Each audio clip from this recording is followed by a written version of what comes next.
আমি হচ্ছি বাগেরহাট জেলার মোল্লাহাট উপজেলা থেকে এসেছি। আমি তথ্য সেবা সহকারী হাবিবা আক্তার লাবণী। আমি এই 2 সপ্তাহ যাবত এই কর্মসূচির সাথে জড়িত।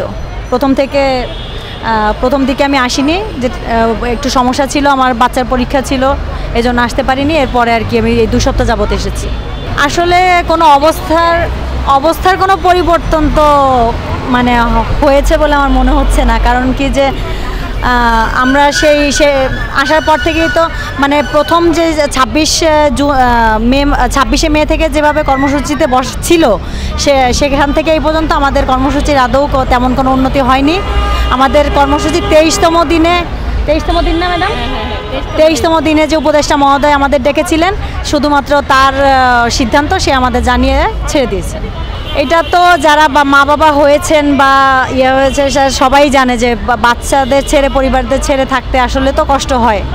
এখন কি আমরা তো বাচ্চাদের জন্যই আমাদের একটা কেরিয়ার করার চেষ্টা করি।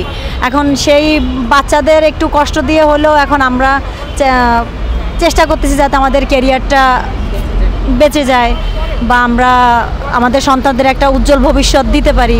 সেজন্যই তো আমরা এই কষ্ট করছি। আশ্বাস পাইনি, তবে ইনশাল্লাহ আমরা আমাদের দাবি আদায় না করে আমরা এখান থেকে যাব না।